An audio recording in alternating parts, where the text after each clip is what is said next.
Tu as des difficultés à passer à l'action, tu vois bien que même si tu es organisé sur certains aspects de ta vie, il y en a d'autres où c'est le bazar complet, où tu as tendance à être dans la procrastination et tu ne sais pas pourquoi, mais tu n'arrives pas à sortir de ces schémas limitants.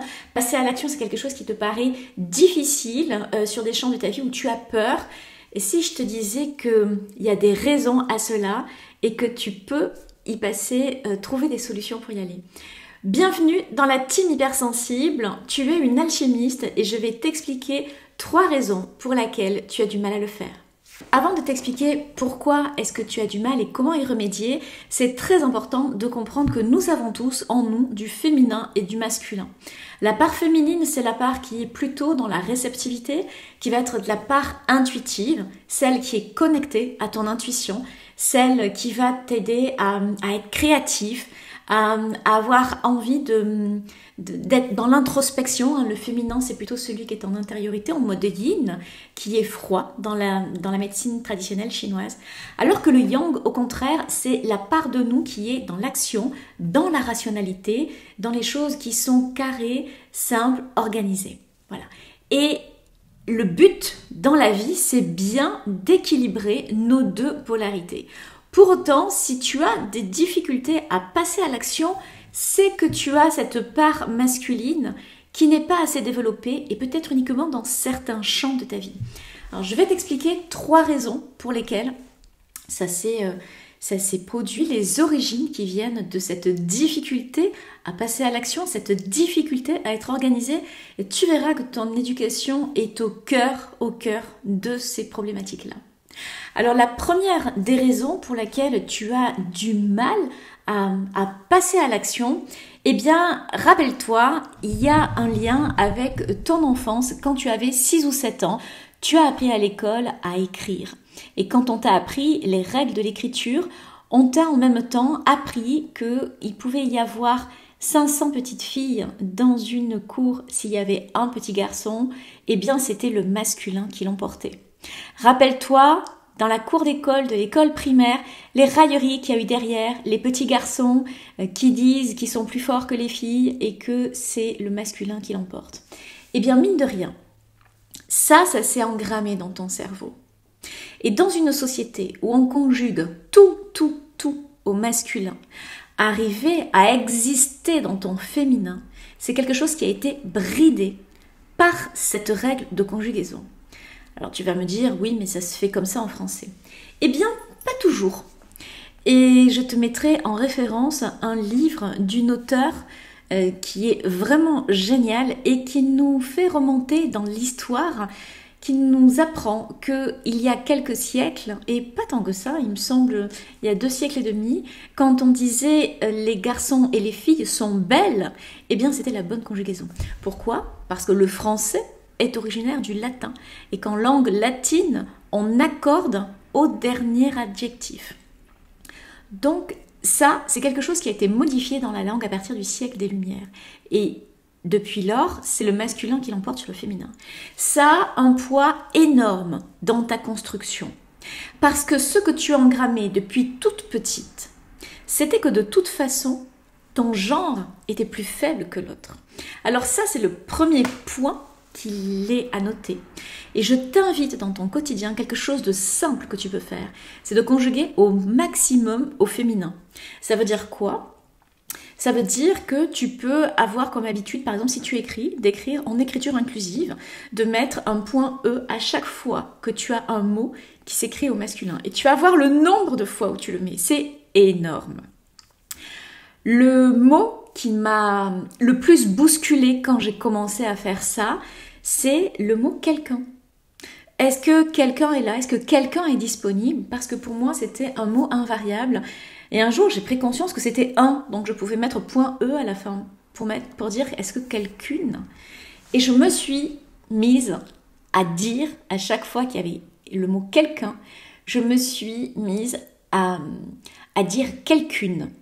Et je me suis rendu compte que j'avais beaucoup de mal à le verbaliser, ce mot, quelqu'une. Parce que ça me semblait dysfonctionnel. Et là, je me suis dit, ouh, il y a quelque chose à aller travailler à cet endroit-là. Et petit à petit, je m'y suis fait. et je prends soin de féminiser le plus possible les mots quand je les écris ou même quand je les prononce. Et tu vas voir qu'à l'intérieur de toi, tu vas retrouver aussi la puissance de ton genre féminin, du genre féminin, et tu vas commencer à équilibrer un peu plus les choses. Le deuxième point, c'est dans ce que tu as vécu quand tu étais enfant et qui découle du premier point. C'est-à-dire que quand tu étais enfant, c'est important que tu notes les fois où on avait passé un petit garçon, parce qu'il était un petit garçon à la place de toi. Je vais te donner un exemple. Quand j'étais petite, ma grand-mère, qui était espagnole, alors c'est encore pire que les Français, ma grand-mère qui était espagnole, elle avait une télévision. Donc je te parle des années 80. Moi j'avais un frère qui avait 2 ans de moins que moi. Et je me rappelle très bien une fois, et c'était un exemple parmi tant d'autres, où la télévision avait du mal à fonctionner. Nous on avait interdiction de toucher la télévision quand on était enfant. Je devais avoir 8 ou 9 ans. Et il y avait cette télé qui avait du mal à fonctionner. Et je me doutais bien que c'était pas grand-chose, qu'il fallait juste appuyer sur les boutons, regarder derrière, puisqu'à l'époque, les postes étaient très simples. Et je dis à ma grand-mère, attends mamie, si tu veux, je vais regarder. Et elle me dit, non ma petite fille, non, laisse donc, c'est pas ton rôle. Et elle se tourne vers mon frère, qui à l'époque devait avoir 6 ans, 7 ans, et elle lui dit, mon petit gars, tu voudrais bien regarder ce qui ne marche pas sur la télé, s'il te plaît? Et là, les bras m'en sont tombés. En fait, j'avais 2 ans de plus que mon frère, j'avais plus de maturité, mais parce que mon frère était un garçon, elle lui a demandé à lui. Et je me rappelle avoir ressenti une très forte injustice. Et en même temps, ça a commencé à briser un peu plus la confiance que j'avais en moi. Pourquoi est-ce que moi j'aurais fait une bêtise et pas lui ? Et puis j'ai grandi et ça a été pareil après avec mon père qui bricolait beaucoup. Mes parents bricolaient beaucoup dans la maison et mon père faisait et ma mère faisait les petites mains derrière. Et moi ce qui m'intéressait c'était d'apprendre à bricoler. J'ai toujours été une grande manuelle, je voulais apprendre à bricoler, apprendre à trouver des solutions. Et en fait, mon père préférait toujours demander à mon frère. Moi j'étais mise de côté parce que j'étais la fille. Et bien tout ça, ça a fait que j'ai eu du mal à développer mon esprit d'initiative, mon esprit de bricolage, que j'avais peur pour faire les choses. Et en 2019, j'ai acheté ma maison. Ça a été un grand pas pour moi. Et d'ailleurs, quelques mois après, je me souviens très bien que j'étais à côté du feu de la cheminée en plein hiver. Et d'un seul coup, j'ai entendu une voix à l'intérieur de ma tête qui me disait « Mais ma pauvre fille !»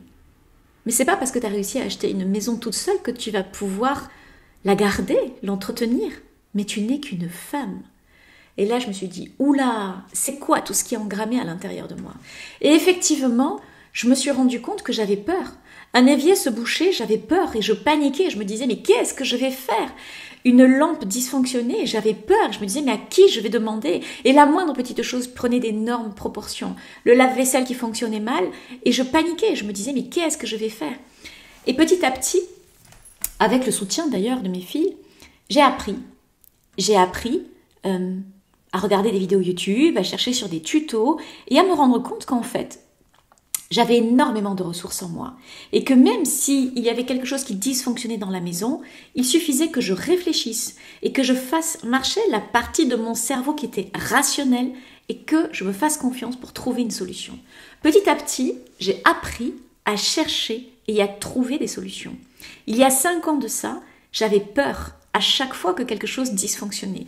Je paniquais parce que je me sentais incapable de trouver une solution. Et pourtant, j'ai appris que je pouvais trouver des solutions. Donc mon deuxième conseil, c'est de te dire, si tu bloques sur quelque chose et que tu sens qu'il y a quelque chose qui panique, fais-toi confiance, cherche des solutions et tu vas les trouver. Il y a suffisamment de ressources sur Internet aujourd'hui. Fais-toi confiance, développe la part de ton cerveau qui est organisée, rationnelle, développe la part de ton cerveau analytique, développe ton cerveau masculin, parce que tu vas y arriver. Et la troisième chose qui fait que tu as du mal avec cette part masculine en toi, cette part qui va t'apporter la rationalité, l'organisation, eh bien ça va être dans ton corps. Il y a beaucoup de femmes qui font du sport quand elles sont enfants, qui font des tas d'activités. Et puis après, la vie passe, on se marie, on a des enfants, on a le boulot, et petit à petit, on a tellement de choses à faire dans notre quotidien que on ne prend plus le temps pour faire du sport.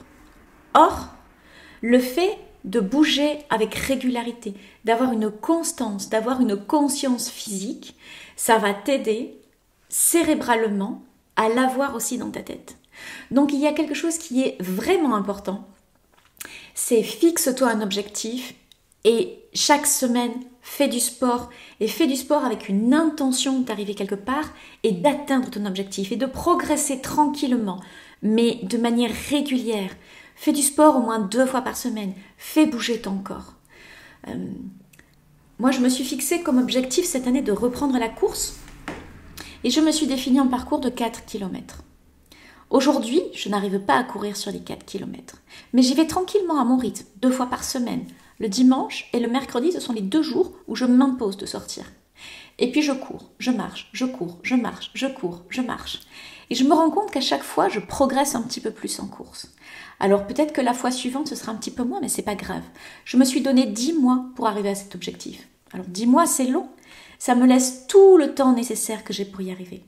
Mais ce que je m'impose, c'est de la constance et 2 fois par semaine d'y aller, de faire ce parcours, quelle que soit la façon dont je le fais. Mon but, c'est de progresser à chaque fois un petit peu plus. Et qu'est-ce que ça m'apporte? Ça fait bouger mon corps. Ça m'amène une régularité dans le corps physique. Ça me redonne de l'énergie. Et ça, c'est vraiment essentiel d'avoir cette constance et cette régularité physique parce qu'elle va soutenir la constance et la régularité que tu vas avoir après mentalement à développer un champ de compétences rationnelles que tu as du mal à avoir aujourd'hui. Voilà, je t'invite à mettre en pratique ces 3 choses dans ta vie.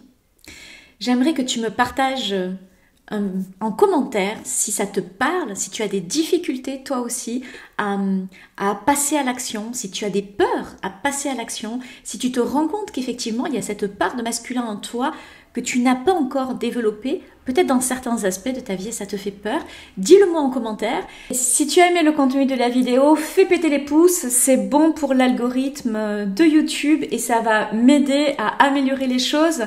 Dis-moi également en commentaire si tu as des sujets que tu aimerais que j'aborde. Peut-être, est-ce que ça te parle déjà, ce que je te partage, est-ce que tu as des exemples à nous donner toi aussi? Et puis, je t'invite à t'abonner à la newsletter. Toutes les semaines, je vais te partager des trucs, des astuces, des outils en tant qu'hypersensible qui vont te servir. Donc, allez-y, vas-y, c'est gratuit, tu peux y aller tranquille. Abonne-toi à la newsletter. Et puis, une dernière chose, si tu as envie d'aller plus loin et si tu as envie vraiment de te prendre en main et d'apprendre comment faire, eh bien, rejoins le programme.